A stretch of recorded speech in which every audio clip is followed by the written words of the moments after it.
Okay okay बच्चे, चलिए आज के क्वेश्चन स्टार्ट करते हैं। और जैसे कि हम देख सकते हैं आगे हमारे क्वेश्चन नंबर है 36। ओके, 36 क्वेश्चन नंबर देखते हैं हमारे पास क्या है। Okay, which of the following cycle is used in spark ignition SI engine. SI engine में कौन सा यूज होता है? Carnot cycle, diesel cycle, dual या ऑटो? सो सबको पता है कि ऑटो साइकिल यूज होता है। काफी इजी क्वेश्चन है, तो आगे बढ़ते हैं। हमारे पास डीजल साइकिल जो है, डीजल के लिए ड्यूल हमारे पास अलग आता है। तो ये मेनली हम ऑटो साइकिल जो है एसआई इंजन के लिए यूज करते हैं। Which cycle has a heat addition process carried at both constant pressure and constant volume? कहता है कि हमारे पास मान लीजिए एक साइकिल है इस तरह से, ये हमारे पास एक साइकिल है और इसके अंदर हीट एडिशन जो हो रही है वो दोनों तरफ हो रही है, कांस्टेंट वॉल्यूम और कांस्टेंट प्रेशर दोनों में हो रही है। वो कहां पे होती है? वो हमारी होती है ड्यूल साइकिल में। वो कहां पे होती है? हमारी ड्यूल साइकिल में होती है। So dual cycle is the right answer. चलिए आगे। For a process which is non-flow, the first law of thermodynamic states। हाँ, ये क्वेश्चन है आपके लिए। ये बताइए आप, जो इजी है वो तो आप कर लेंगे। ये बताइए, ऐसे क्वेश्चन को आप राइट आंसर दीजिए। गुड मॉर्निंग बच्चे, गुड मॉर्निंग जी। ऐसे क्वेश्चन का राइट आंसर क्या होगा? Process which is non flow. Non flow मतलब वो कोई बहती हुई नहीं है, वो चल नहीं रही है प्रोसेस। और first law of thermodynamic states, तो थर्मोडायनेमिक्स पहला लॉ क्या कहता है? सोच के जवाब देना, ऐसे ही नहीं जवाब देना ना, सोच समझ के ही जवाब देना। और जो बाद में रिकॉर्डिंग देख रहे हैं उनको भी बता रहा हूं बेटा, आप भी अपना दिमाग चलाएं और अपना आंसर जो है वो माइंड में रखें, बाद में देखें कि सही हुआ या गलत हुआ। Okay, so time is over. बेटा आप चीज को बड़े ध्यान से समझो। हमने क्या किया हुआ है? हमने ये समझा हुआ है कि क्यू हीट हम डालते हैं और उसके कारण हमारे पास क्या होता है कि इंटरनल एनर्जी आती है, इंटरनल एनर्जी का चेंज आता है और प्लस वर्क डन आता है। दो चीज आती है। तो हम इसके अंदर देखें तो इसमें एंथैल्पी है, एंथैल्पी की जरूरत नहीं है। इसमें एंथैल्पी है, एंथैल्पी की हमें जरूरत नहीं है। तो इसमें अगर हम देखें तो हमारे पास ये चीज देखें हम, माइनस वाला ये इधर आ जाएगा, du प्लस डब्ल्यू बन जाएगा, इक्वल टू क्या आ जाएगा? क्यू। तो हमारे पास ये इज द राइट आंसर। जिसने डी आंसर दिया बेटा आपका गलत है, डी आंसर वाले गलत है। एच नहीं, एंथैल्पी की बात ही नहीं करते हम कभी। फर्स्ट लॉ ऑफ थर्मोडायनामिक्स से सीधा सा हम बात करते हैं, हीट एनर्जी की बात करते हैं। ओके, आ जाइए आगे। Which of the following factor contribute towards detonation in an engine? Engine के अंदर डेटोनेशन होती है तो उसमें डेटोनेशन में कौन कंट्रीब्यूट करता है, कौन सा फैक्टर कंट्रीब्यूट करता है? सो आपके पास 39 का ऑप्शन है यहाँ पे, लीजिए इस ऑप्शन पे आप क्लिक कर दीजिए। क्लिक कीजिए बेटा जल्दी से। ओके, हमारे पास क्या हो सकता है? इंजन ओवरहीटिंग, की इंजन ओवरहीट हो गया है, हाई कंप्रेशन रेशियो हो चुका है, लीन फ्यूल एयर मिक्सचर हो चुका है। तो ये क्या रीजन हो सकता है? तो ये all the option are correct बेटा, सारे ऑप्शन करेक्ट है। डेटोनेशन जो है वो हाई कंप्रेशन रेशियो से तो होती ही है, जैसा ज्यादा दबाएंगे वो डेटोनेशन उसके कारण होने की संभावना रहती है। इंजन ओवरहीट कर गया, या हमारे पास हाई कंप्रेशन रेशियो हो गया, या लीन फ्यूल मिक्सचर हो गया, इसके कारण सबके कारण हमारे पास डेटोनेशन की प्रॉब्लम आती है। What is the state of meeting of saturated liquid line with respect to vaporization and saturated vapor line on PV diagram of pure substance called? तो हमारे पास देखिए कहता है कि क्या स्टेट है सैचुरेटेड लिक्विड लाइन, ये होती है सैचुरेटेड लिक्विड लाइन, और with respect to vaporization and saturated vapour line, ये दोनों एक जगह पे मिल जाती है। तो उस पॉइंट को क्या कह देते हैं हम? ठीक है, उसको क्या कहते हैं? हम बहुत बार हमने पढ़ा है इसके बारे में, क्रिटिकल स्टेट होती है। ये क्या होती है? उसकी क्रिटिकल स्टेट होती है। बहुत बार हमने इसके बारे में चर्चा की हुई है। ओके, आगे चलते हैं। In actual 4 stroke petrol engine ignition takes place when the piston approaches. Piston कहां पे अप्रोच करता है? जब वो इन एक्चुअल, और एक्चुअल में पूछा है, ठीक है, तो ये एक्चुअल वाला आपको बताना है जी। तो ये आ गया आपका 36 का हो गया था, 40 का, सॉरी 40 का होगा, 41 का, 41 का आपको राइट आंसर देना बेटा। लीजिए, ये बता दीजिए, क्लिक कर दीजिए एमसी इस पे, इग्निशन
सॉरी सॉरी बेटा, अभी साउंड आ रहा है, वीडियो आ रहा है?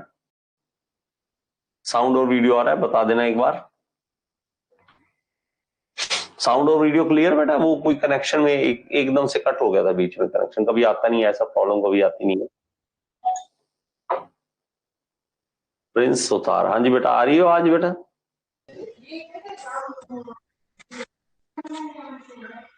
बेटा आवाज आ रही है?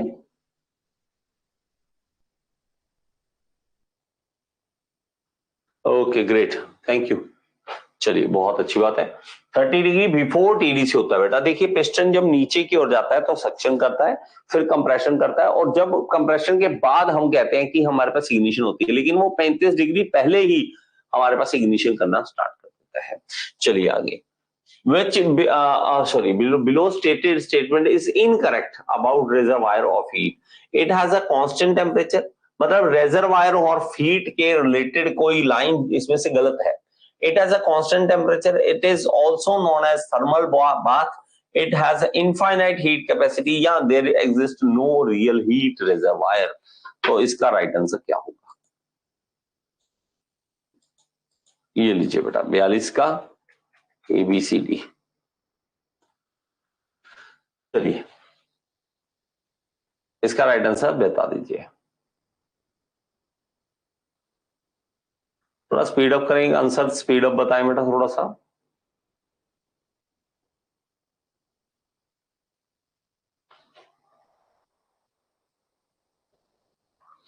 फोर्टी टू का बताओ बेटा जल्दी से।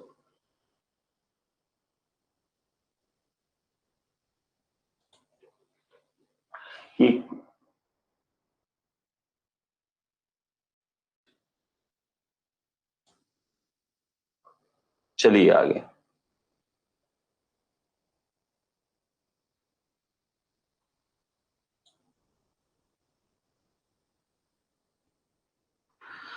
चलिए ठीक है, ओके। तो इनकरेक्ट पूछा बेटा, करेक्ट नहीं पूछा, इनकरेक्ट पूछा है। तो आप में से किसने आंसर दिया? डी। ग्रेट, शाबाश। एक बच्चे ने डी आंसर दिया है। There exist no real heat reservoir, ये गलत बात है बेटा, दिस इज इनकरेक्ट। अब आप में से पहली बात मैं आपको बता दूं हम क्या कर रहे हैं, ये समझ लीजिए। कई बच्चों को ये नहीं पता कि इसका मतलब क्या है। रिजर्वायर ऑफ हीट का मतलब क्या है कि हीट को वो बहुत ज्यादा अपने अंदर समा सकता है, या हम उससे बहुत सारी हीट ले सकते हैं। इस तरह से हमारे पास रिजर्वायर ऑफ हीट का मतलब होता है। हम कहते हैं कि वो वहां पे कांस्टेंट टेम्परेचर रहता है, उसका टेम्परेचर कांस्टेंट रहता है, उसको हम थर्मल बाथ भी बोल देते हैं, और हम उसको कहते हैं कि इसके पास इनफाइनाइट हीट कैपेसिटी है। अब इसमें से कई बच्चे कहते हैं अच्छा नहीं सर ऐसी बात तो है, ये अगर है तो मतलब है कि ये एग्जिस्ट ही नहीं करेगा, ये चीज एग्जिस्ट नहीं करेगी। नहीं मेरे बच्चा, हमारे पास सिंपल सी एग्जांपल जो है वो आप ले सकते हो। बहुत बड़ी बड़ी चीजें जो है हीट रिजर्वायर को देख सकते हैं, जैसे था हमारा स्पेस, हमारी धरती के आसपास का एनवायरमेंट है। अब मैं मान लीजिए एसी चलाता हूँ, एसी के पीछे से कंडेंसर से वो धुआं मतलब सॉरी हीट जो है वो निकल रही है, गर्मी निकल रही है। वो कहाँ जा रही है? वो जा रही है अंदर, कहाँ पे? एयर के अंदर जा रही है। लेकिन क्या मेरा एक एसी एयर का टेम्परेचर बढ़ा सकता है? कि मैं एसी चलाऊं यहाँ पंजाब में और आपको बिहार में उत्तर प्रदेश में गर्मी लगने लग जाए कि सारा एसी बंद कर दो, वहां से एसी नहीं, तो कोई फर्क नहीं पड़ता ना। हाँ ऑब्वियसली कि बहुत सारे एसी चलेंगे तो उसके कारण फर्क पड़ता है एनवायरनमेंट पे, पूरे ग्लोबल वार्मिंग बढ़ रही है, लेकिन इतना ज्यादा हम नोटिसेबल चेंज जो आम इंसान चेंज कर सके, इसको नोट कर सके कि सर वहां पे आपने एसी चलाया और यहाँ पे गर्मी बढ़ गई, ऐसा तो हो नहीं सकता। तो हमारा वो क्या है कि हीट रिजर्वायर है, वहां पे इनफाइनाइट कैपेसिटी है, उसकी हीट कैपेसिटी इनफाइनाइट है। तो हमारा कोई भी इस तरह का जो हमारे पास इनफाइनाइट दे सके, जैसे कि हमारे पास ओशन है, रिवर है, large body of water, lake, ये सब क्या है हमारे पास एक इनफाइनाइट हमारे पास हीट सोर्स है, तो हमें टेंशन नहीं है। तो हमारे पास चेंज नहीं होता टेम्परेचर, हल्का फुल्का समंदर में 2 बाल्टी पानी गर्म डाल भी दोगे तो क्या फर्क पड़ेगा, उससे कोई फर्क नहीं पड़ेगा। ठीक है, सो इसको हम इस तरह से देखते हैं। If a heat engine produce work only by interacting with one source, what kind of machine is this? अगर कहता है कि सिर्फ एक ही सोर्स के साथ हम उसको हीट इंजन को काम करा रहे हैं, वर्क कर रहे हैं, तो ये कौन सी मशीन होगी? पीएमएम कौन सी, फर्स्ट काइंड, सेकंड काइंड या थर्ड काइंड? तो इसका राइट आंसर क्या होगा, जल्दी से बताइए इसका। 43 का ABCD लीजिए बेटा, ऑप्शन आपके सामने है, क्लिक कीजिए इसके ऊपर, इस पे क्लिक कीजिए बेटा जल्दी से, कौन सा होगा? देखिए जब भी हमारे पास दो की बात आए कि रेजर्वायर सिर्फ एक ही हम यूज कर रहे हैं, दूसरा रेजर्वायर नहीं यूज कर रहे हैं, तो याद रखिए वो हमारे पास कौन सी होती है, वो होती है सेकंड काइंड, वो होती है सेकंड काइंड, ना कि फर्स्ट काइंड। तो सेकंड काइंड की बात करते हैं जहां पे हम एक रेजर्वायर की बात करते हैं कि हमारे पास एक ही रेजर्वायर है, हम वर्क दे रहे हैं, और दूसरा रेजर्वायर यहाँ पे ही इनपुट है ही नहीं, मतलब पेट्रोल की टंकी नहीं है, ठीक है, बाइक में पेट्रोल की टंकी नहीं है, हम बाइक को चला रहे हैं मस्ती से, पेट्रोल की टंकी की जरूरत ही नहीं है, ऐसा नहीं हो सकता ना, तो ये हमारे पास PMM2 मशीन हो जाती है। Okay, the point beyond which there is no distinct vaporization process is called. तो हमारे पास बहुत बार फिर से अगेन क्वेश्चन रिपीट हो रहे हैं, जब हमारे पास वेपराइजेशन प्रोसेस कहां तक होती है, हमारे पास यहां तक होती है, क्रिटिकल पॉइंट तक, उससे बाद हम क्या कहते हैं, वेपराइजेशन प्रोसेस नहीं होती है अलग से, तो वो क्रिटिकल पॉइंट होता है, क्रिटिकल पॉइंट होता है। What is dryness fraction of saturated liquid? Saturated liquid का ड्राइनेस फ्रैक्शन क्या होगा? बहुत ही आसान सा क्वेश्चन, और अगर आपको पता है तो इसके ऊपर क्लिक कर दिए, 45 का ABCD लीजिए, आपको आंसर देना है इसका, जल्दी से बताइए, जल्दी से बताइए बेटा, हमें इसका राइट आंसर बताइए जल्दी से।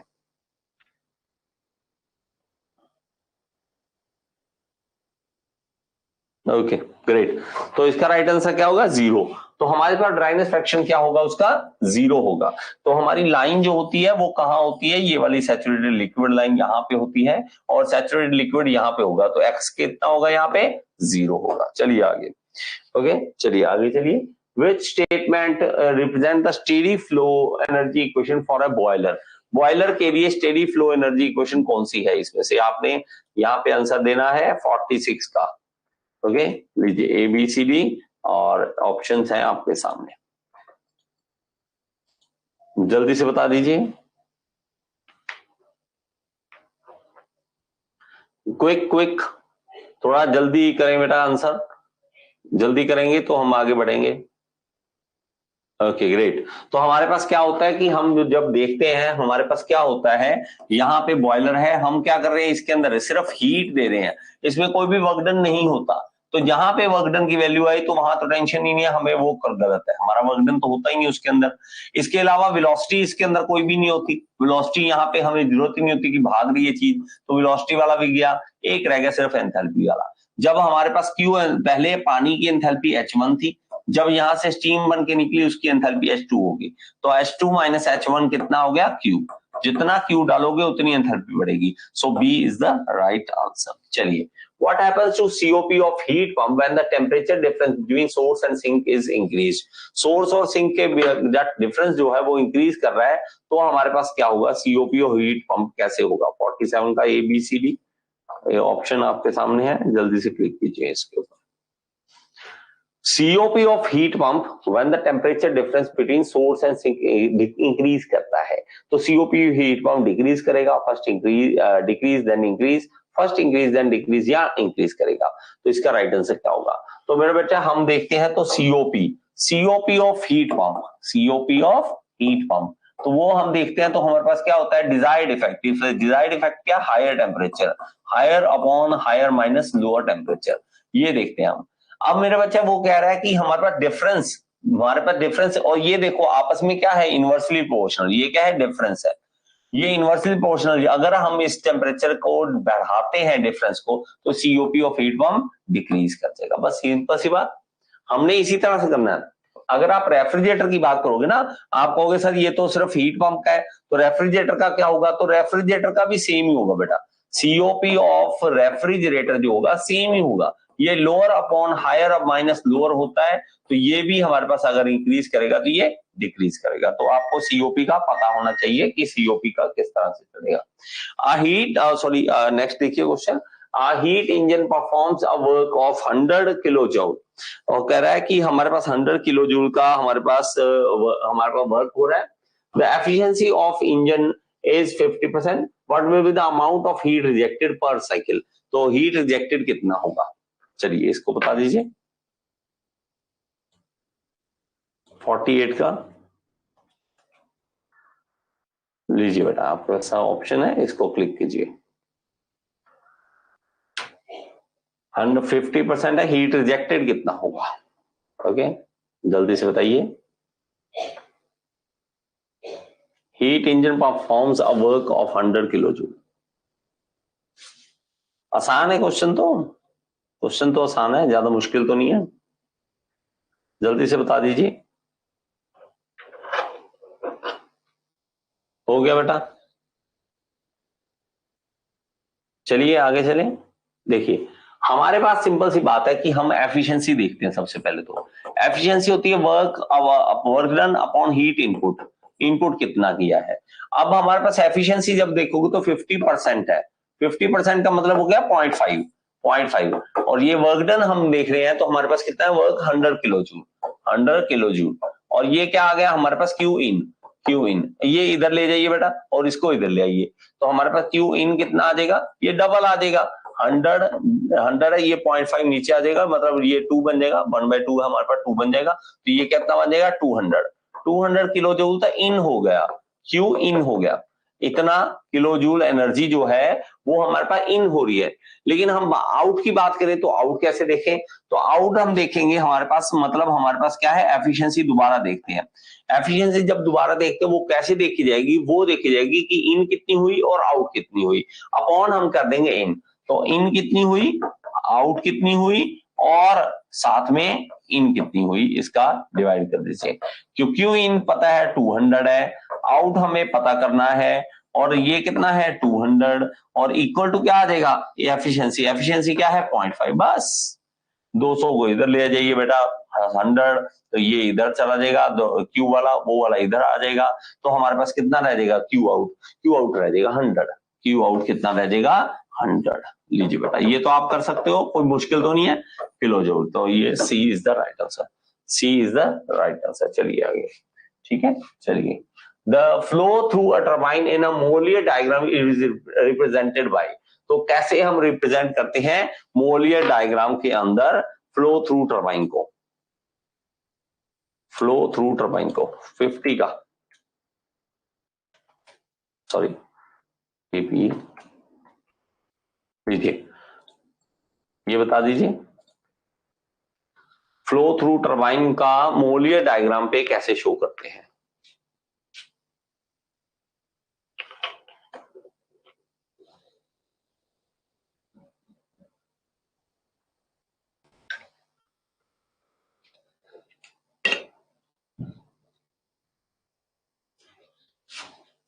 अरे मेरे बच्चे, तो ये क्या होता है बेटा, एक वर्टिकल लाइन होती है बेटा, वर्टिकल लाइन होती है। जब हम देखते हैं तो हमारे पास जब डायग्राम भी देखोगे हमारे पास मोलियर डायग्राम में, तो हमारे पास क्या होता है, ये मोलियर डायग्राम को आपको दिखाई देता हूँ, रहने दो इसको। ये देखो मोलियर डायग्राम में इस तरह से देखते हैं, तो हमारे पास जब टरबाइन के थ्रू वर्क डन देखते हैं ना, तो वो एक स्ट्रेट लाइन देखते हैं कि स्ट्रेट लाइन चलती है, तो एक वर्टिकल लाइन बनती है इस तरह से।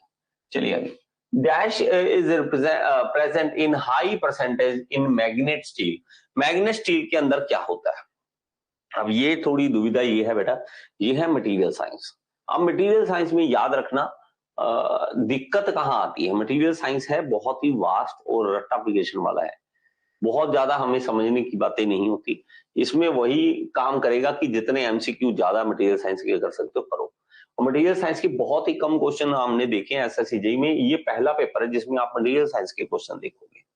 ओके चलिए, और हमारे पास कहता है क्या हाई होता है, कौन सा स्टील है, मैग्नेट स्टील। तो मैग्नेट स्टील में याद रखें टंगस्टन जो होता है वो सबसे ज्यादा होता है, क्या होता है टंगस्टन, याद करें कौन सा होता है मैग्नेट स्टील में, मैग्नेट स्टील में टंगस्टन होता है, मैग्नेट स्टील में टंगस्टन होता है, याद करो इसको, टंगस्टन होता है, टंगस्टन होता है, टंगस्टन होता है। तो old magnetic steel are obsolete now and largely replaced, पुराने जो है वो खत्म हो चुके हैं, अब कौन सी आ चुकी है हमारे पास, वो आ चुकी है tungsten in steel forms the tungsten carbide, tungsten हमारे पास टंगस्टन कार्बाइड बनाता है। Every element of tungsten carbide is susceptible to magnetism, तो तो हमारे पास अगर हम टंगस्टन कार्बाइड बनाते हैं तो वो मैग्नेटिज्म के लिए अच्छा माना जाता है। Iron is much more susceptible to the magnetism than cobalt, and cobalt is more susceptible than the nickel. Tungsten by itself has very little susceptibility to magnetism. तो हमारे पास मेरे बच्चा टंगस्टन जो है अकेला काम कर सकता। हम जब स्टील बनाते हैं, टंगस्टन ऐड करते हैं, तब वो क्या कर सकता है, हमारे पास वो एक मैग्नेटिक स्टील बना सकता है। आगे चलिए, foundry crucible is made up of. अब फाउंड्री में जो क्रूसिबल होता है जिसके कारण हम यूज करते हैं और स्टील को हम डालते हैं, पिघले हुए स्टील को, वो बना होता है बेटा ग्रेफाइट का। किसका बना होता है? ग्रेफाइट का बना होता है। Corundum contains more than 95%। अब कोरंडम होता क्या है वो ही नहीं अगर हमें पता तो हम क्या कर सकते हैं। तो कोरंडम आप याद रखें बेटा, ये क्या होता है, एल्यूमिनियम के लिए हमारे पास होता है, मतलब एल्यूमिनियम का और होता है हमारे पास, और हम क्या करते हैं, हम उसको यूज करते हैं।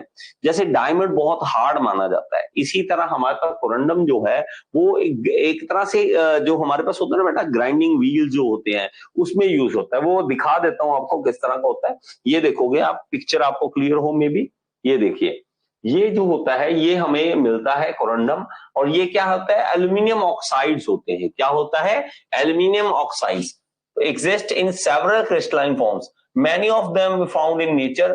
कोरंडम एंड जेमस्टोन, इसमें क्या कह देते हैं इसको, कोरंडम एंड जेमस्टोन दोनों में एल्यूमिनियम ऑक्साइड मिलता है। जो क्या होता है, जो हम खुरदरा मिलता है हमें किसी को, जैसे रफनेस को साफ करने के लिए, उसके लिए यूज होता है। Aluminium oxide is also commercially made and is important in the abrasive and refractive material. Aluminium oxide बहुत ही मेन है, किसके लिए, हमारे पास ये यूज होता है अब्रेसिव के लिए और रिफ्रैक्टरी मटेरियल के लिए। Corundum is a crystalline form of aluminium oxide, तो ये एल्यूमिनियम ऑक्साइड की एक क्रिस्टलाइन फॉर्म है। Okay, next to diamond, diamond से नेक्स्ट क्या है, corundum is the hardest mineral known and is very compact and dense। कहता है कि भाई साहब आपके पास डायमंड, आप कहते हो बहुत स्ट्रॉन्ग है, बहुत हार्ड है, लेकिन उसके बाद नेक्स्ट जो आता है वो आता है कोरंडम। तो कोरंडम क्या है, एल्यूमिनियम ऑक्साइड उसमें होता है। तो इसके अंदर राइट आंसर क्या हो जाएगा बेटा, तो हमारे पास aluminium oxide is the right answer. इसके अंदर 95% से ज्यादा एल्यूमिनियम ऑक्साइड होता है। चलिए, pipes of bicycle frame are made of dash steel. तो किस स्टील से बने होते हैं, कास्ट से, हॉट रोल से, कार्बन क्रोम से या डेड माइल्ड से? तो इसका राइट आंसर है कार्बन क्रोम से। कार्बन क्रोम से हम बनाते हैं, वो क्या बनाते हैं हमारे पास, पाइप्स ऑफ बाइसाइकिल फ्रेम ये बनाते बेटा कार्बन क्रोम से। कार्बन क्रोम, क्रोमियम जब डाल देते हैं तो मेरे बच्चा हम देखेंगे, यहां पे देखते हैं, क्रोमियम स्टील जो होता है is an alloy of steel that contains chromium, जिसके अंदर क्रोमियम होता है। The addition of chromium to steel increases the hardness making it more resistant to the wear and tear. Wear and tear को दूर करता है क्रोमियम, हमारे पास अगर ऐड करते हैं तो स्टील बड़ा अच्छा बनता है और हमारे बाइक साइकिल के फ्रेम में यूज होता है। Carbon steel is a type of steel that contains carbon, तो इसके अंदर कार्बन होता है और प्लस क्रोमियम होता है। सॉरी, कार्बन इसमें क्रोमियम वाले, कार्बन स्टील में सिर्फ कार्बन की बातें करते हैं। The addition of carbon to steel increases the strength and hardness. तो कार्बन स्टील तो हमें पता है, कार्बन वाला नॉर्मली है, लेकिन क्रोमियम स्टील हमें पता करना है, तो क्रोम स्टील बोल देते हैं इसे। Austenite is a solid solution of carbon in iron. तो हमारे पास ऑस्टेनाइट किस फेज में होता है, हमारे पास अल्फा, बीटा, गामा या डेल्टा? तो इसका राइट आंसर क्या होगा, ये आपसे पूछ लूंगा। चलिए, कुछ तो आपसे भी पूछा जाए, बहुत से क्वेश्चन मैं बता देता हूं कि कौन से क्वेश्चन आपको कराने हैं। चलिए, इसके बारे में बता दीजिए। Austenite is a solid solution of carbon in iron. Carbon का आयरन के अंदर एक सोल्यूशन बनता है, कौन से बनता है, अल्फा, बीटा, गामा या डेल्टा? जल्दी बताओ बेटा, थोड़ा सा क्विक। पोल नहीं आएगा आपके पास? शाबाश, 3, 2, 1। नहीं बेटा, आपको आंसर नहीं पता क्या? बेटा गामा फेज होता है, गामा के अंदर हम देखते हैं तो हमारे पास क्या होता है, ऑस्टेनाइट फेज आता है। ऑस्टेनाइट, जब हम देखते हैं आयरन कार्बन डायग्राम में, जब देखते हैं यहाँ पे अल्फा होता है, फिर हमारे पास गामा होता है, फिर हमारे पास डेल्टा होता है। 3 बनते हैं, यहाँ पे गामा, यहाँ पे अल्फा, यहाँ पे डेल्टा बनता है। तो बहुत सारे अलग अलग होते हैं। गामा और अल्फा के बीच में एक बनता है, अल्फा डेल्टा और गामा के बीच में एक बनता है, डेल्टा प्लस गामा बनता है। तो बहुत सारे होते हैं, यहाँ गामा अल्फा प्लस गामा बनते हैं। तो अलग अलग फेजेस होते हैं। ये ऑस्टेनाइट होता है, ये ऑस्टेनाइट होता है, जिसको हम गामा बोल देते हैं। ये फेराइट होता है, ये फेराइट होता है, और वो हमारे पास ये फेराइट, और ये डेल्टा होता है। ये क्या होता है? Delta, delta. ओके, चलिए। हेलो दोस्तों, क्या आप जूनियर इंजीनियर बनना चाहते हैं और पाना चाहते हैं सरकारी नौकरी या किसी प्राइवेट कंपनी में इंटरव्यू क्लियर करना चाहते हैं? चाहे कोई भी एग्जाम हो, SSC JE, RRB JE, ISRO, NHPC, all state AE JE exam के लिए, सबके लिए एक ही कोर्स काफी है, all in one AE JE course. इस कोर्स में आपको मिलेंगी live classes, recordings, PDF notes, test जो आपको हेल्प करेंगे आपके एग्जाम को क्लियर करने में। इसके अलावा आपको जो भी डाउट्स है आप मेरे से डायरेक्टली पूछ सकते हैं। तो देर ना करें, आज ही ज्वाइन करें all in one AE JE course.